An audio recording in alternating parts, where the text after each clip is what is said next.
মনে রাখবেন, যখন রক্ত সম্পর্কীয় কেউ আপনার সাথে প্রতারণা করবে, ভেঙে পড়বেন না।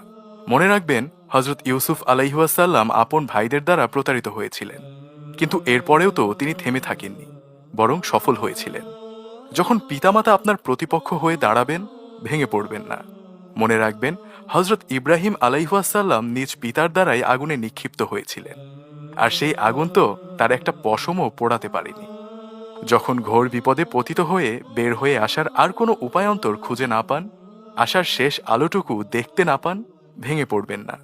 মনে রাখবেন, হজরত ইউনুস আলাইহাসাল্লাম মাছের পেটের অন্ধকার প্রকোষ্ঠ থেকেও উদ্ধার হয়েছিলেন। ভুলে যাবেন না, আল্লাহ আছেন।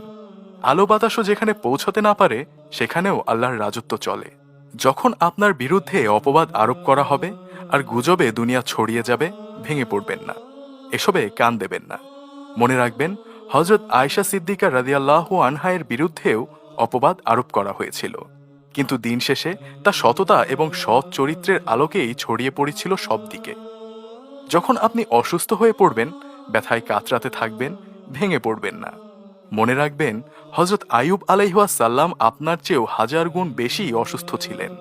তিনি সেই সময় ধৈর্য ধরেছেন। ভুলে যাবেন না, ধৈর্যের ফল মিঠা হয়। যখন আপনি নির্জনতা বা একাকিত্বে ভোগেন, ভেঙে পড়বেন না। স্মরণ করুন হজরত আদম আলাইহাসাল্লামকে, যাকে প্রথমে একাকী সঙ্গীবিহীন সৃষ্টি করা হয়েছিল, কিন্তু আল্লাহ কি তাকে বেশি দিন একাকী রেখেছিলেন? আপনার জন্যেও কেউ না কেউ আছে। যখন কোনো যুক্তি দিয়েই আপনি কোনো একটি অবস্থার পেছনের কারণ খুঁজে পাবেন না, তখন কোনো প্রশ্ন ব্যতীতই স্মরণ করুন হজরত নূহ আলাইহাসাল্লামের কথা, যিনি অসময়ে নৌকা তৈরি করেছিলেন, কিন্তু এর পরেই তো এক প্রলয়ঙ্কারী বন্যা হলো। সুতরাং কখন কি হয় না হয়, তা আপনি না জানলেও আল্লাহ জানেন। যখন আপনি পরিবার, আত্মীয় স্বজন, বন্ধু বান্ধব, সর্বোপরি সারা দুনিয়ার দৃষ্টিতে কৌতুকের পাত্রে পরিণত হবেন, ভেঙে পড়বেন না। স্মরণ করুন আমাদের প্রিয় নবী হজরত মুহাম্মদ সাল্লাল্লাহু আলাইহাসাল্লামের কথা, যিনি তার আপনজনের হাসি তামাশার পাত্রে পরিণত হয়েছিলেন, কিন্তু যারা তাকে নিয়ে হাসি তামাশা করত, সেই আবু জাহেল, আবুল আহাবেরা আজ কোথায়? দুনিয়া এবং আখেরাতে তাদের চেয়ে ঘৃণিত আর কে আছে? আল্লাহ তাআলার কাছে সবচেয়ে প্রিয় বান্দা হলেন তার প্রেরিত নবী ও রাসূলগণ, আর তার প্রেরিত সেই সকল পয়গম্বরকেই তিনি সবচেয়ে কঠিন পরীক্ষায় ফেলেছিলেন। কিন্তু তারা আল্লাহর ওপর থেকে ভরসা হারাননি।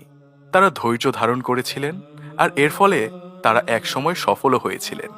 আল্লাহ তাদেরকে উদ্ধার করেছিলেন সেই কঠিন বিপদ থেকে। আর তাদেরকে আল্লাহ বিপদে ফেলেছিলেন এই জন্য যে, যাতে করে দিন পালনের ক্ষেত্রে পরবর্তী উম্মতেরা ধৈর্য ধারণ করতে পারে, কষ্ট সহিঞ্চু হতে পারে।